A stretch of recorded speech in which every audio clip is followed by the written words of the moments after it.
Welcome back to Bianchi Law Talk every Sunday at 5 o'clock. Try and hit the top legal stories and give some general legal advice to you guys out there with stuff that I've noticed both as a prosecutor and now criminal defense attorney at the Bianchi Law Group. Today I wanted to talk to you about two cases of importance that we were covering on the Law and Crime Network in the past couple of weeks, and that is the first one, again, a Christopher Watts, but then a new one, Denise Williams. I call it the tale of two murder cases, but also the tale of two different kinds of prosecutions too. Look, we know about Chris Watts. It's about as bad as it gets. This guy killed his pregnant wife. She was 15 weeks pregnant. He then went and killed Bella and Celeste, his 3- and 4-year-old daughter. He stuck them in barrels of crude oil and water, and then basically said that they were missing and went around out in the public. Oh my God, what happened to my wife and my kids? When all along it was very clear, it became clear that he's the one who did it. I was a little critical in that case, but I want to be positive with respect to what the prosecution did. They did a very good job at investigating that case and pulling the leads down and ultimately securing a conviction in the case. What I was disappointed in, however, was when they decided to take it out of the death penalty. And that was, if there was a death penalty case, if there's a picture in the book, it's a picture of Chris Watts, a pregnant woman and 2 of his beautiful kids. So why did they take it out of the death penalty and not require him to then come in and give a full and detailed statement to law enforcement with regard to whether or not anyone else was involved in this case? And the reason I say that is that he had a girlfriend and supposedly had some other lovers, and we know from handling these cases over the years that sometimes those individuals may have been involved in the plotting and the planning and pushing. Why? Because they want to break off with their spouse, and they do these terrible things so that they don't have to be quote unquote saddled with the wife and a divorce action and the children. Now, I'm not saying that's exactly what happened in Chris Watts, but that's the point. We will never know because the prosecution never required that if we're going to take this out of the death penalty, you're going to come in and give us a full, complete bearing of your soul about why you did this and was anyone else involved. And that's why in that sentencing you heard the mother, the father, and the kids, and even the family on the other side asking why, the question why. And so what I've argued before and I argue now is the power has been put into Chris Watts' hands and his girlfriend, because now they're going to be in the media circuit and books and movies, and it's going to keep on going on and going on and going on because it wasn't buttoned down and locked up, in my opinion, respectfully. Again, prosecution did a great job with regard to securing the conviction, but we want to know if anybody else was involved. Let's turn to Denise Williams. Denise Williams is a case where she was just on trial for having plotted and planned the killing of her husband. And what is alleged there, which again is very typical in cases, many of which I've prosecuted, is that the paramour, that is a Brian Winchester, is the person who actually committed the murder, but that it was planned and plotted by both of them. This was a great example of police work and a little bit different than Chris Watts. What do I mean by that? Well, there were 2 couples. They knew each other since high school, and then they went to college, and then they got married, these 2 separate couples, and they were best friends with one another. And then at a bar one night, something turned, and Denise Williams cheated on her husband with Brian Winchester. These 4 people had been so tight. And so a 3-year relationship ensues with regard to that, while Brian Winchester is still posing to be the best friend of who ultimately gets murdered, Denise Williams' husband, Mike, who gets murdered. It's a really twisty, convoluted case. I found it very difficult to try to articulate it to our viewers on the Law and Crime Network. But ultimately, what happens is the plan is hatched. Mike Williams is killed. 18 years goes by without an arrest. Nobody finds the body. Nobody knows. They only have suspicions. They went to a lake and they found his fishing jacket with the waders in it. And they suspected that maybe, at least some people suggested, he drowned and alligators ate him. But the cops weren't buying it. They always knew there was something suspicious. And lo and behold, years later, after Mike is dead, Denise is now a quote-unquote widow. Now Denise marries Brian Winchester, the person who ultimately is the person who did this. Now, why is that relevant? 18 years later, now Brian and Denise, the plotters, the co-conspirators in the murder of Mike Williams, 18 years later, they get into a domestic violence scenario where he points, I think, a weapon at her, tries to kidnap her. And now Denise Williams is in the police station as a quote-unquote victim of Brian Winchester, again, the person who killed her husband. And the cop was all over it with regard to the death of Mike Williams. And he kept asking, kept wanting to get back to that. And she kept wanting to pull away from that conversation and talk about being a victim. And he kept saying, no, we're going to take care of that. But I want to know a little bit about Mike. If you were watching that statement that was given, it became very clear that Denise Williams wanted nothing to do with respect to discussing the disappearance of her husband, Mike. I should note, 11 days after Mike was killed, what we now know killed, she then goes in to cash in 11 days later insurance policies. Well, at that point in time, it was just a missing persons case.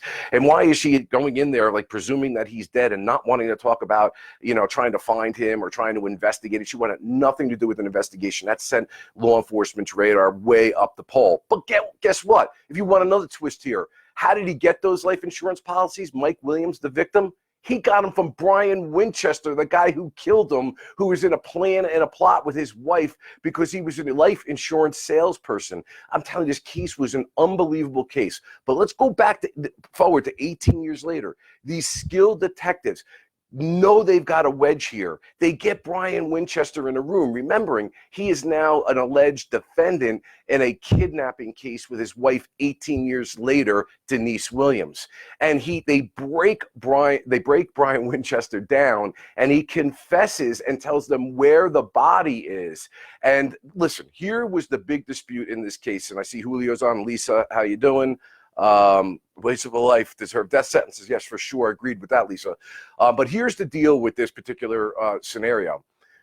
A lot of people argued during this trial that we covered gavel to gavel at the Law and Crime Network that there's no way they can get a conviction of Denise Williams because, as the defense suggested, he got complete immunity to testify against her in this murder case, and he is not going to spend a day in jail for that murder, and he is the one that clearly is the murderer. He's getting a 20-year sentence on the kidnapping charge, but of course the defense is arguing in the case that he has every reason in the world to lie against Denise Williams, especially now that they are separated from one another and they had this scenario where she goes and reports something to the police. That was the argument. But during the course of the case and during the course of the trial, team prosecution put on building blocks of circumstantial evidence, everything from the life insurance policies to the statements that were given, and basically the credibility of course, Brian Winchester. This is my last point on this. People continually say in today's political, legal world or whatever, that it's a he said, she said, he said, he said. Yes, cases are proven on the words of co-defendants in cases. Of course, you want corroborating evidence.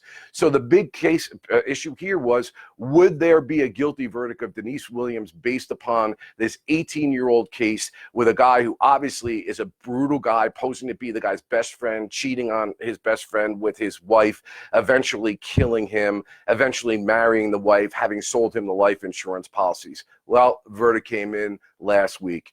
Guilty on the Denise Williams case. She is going to jail for the rest of her life. Let me tie these two cases together. Prosecution of Denise Williams did a phenomenal job. And the fact that they made sure that they got statements from both of the individuals involved in it is the game changer in my mind. And why Chris Watts is probably, by all estimation, an even more horrible event. If you want to compare those things, they're equally horrible, perhaps.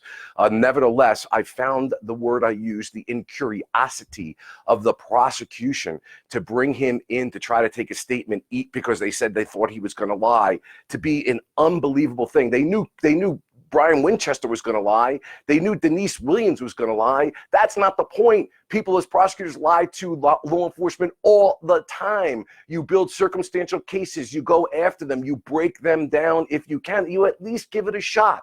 Okay, I've been harping on the Chris Williams case for a while. I will say this. They got the conviction, and they were very transparent. I respect the fact that the head prosecutor didn't pass it off to one of his minions, but rather himself got out there and stood the fire, stood the heat, stood the media attention, stood up in that courtroom. I respect that.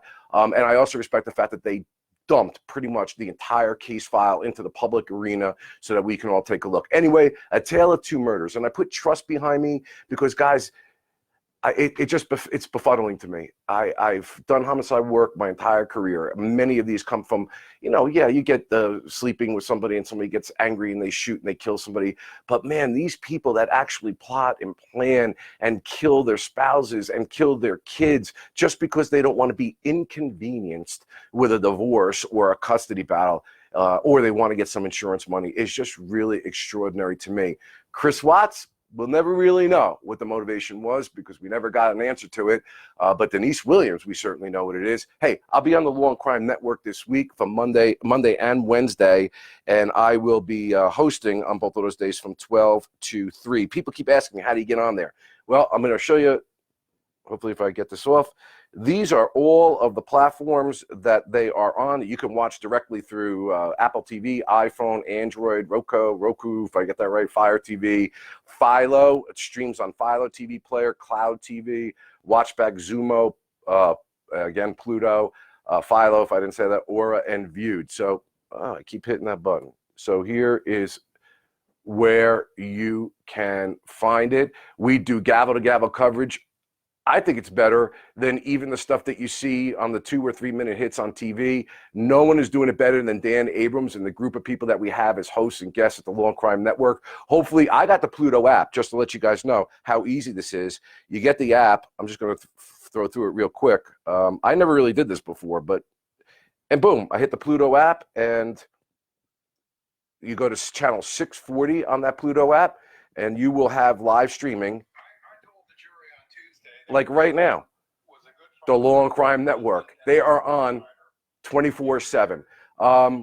Okay, Julio, I know, thank you for being on, and Lisa and Michelle. Julio will be my guest tomorrow on Law and Crime. He'll be on from 2 to 3, and we're going to talk about the Jason Van Dyke trial as well as the Denise Williams trial. Julio is a consultant, but as many things that he does as far as lecturing, writes books. He is also a prison consultant. He was on there a couple of weeks ago with Van Dyke. He has got some amazing insights about the prison system. I'm really looking forward to having him back on, and we'll be in a new studio tomorrow. Hey, guys, have a great week. If you get an opportunity, I'd love if you could share this video or subscribe to Bianchi Law Talk on YouTube. And I will see you next Sunday at 5 o'clock. You be well.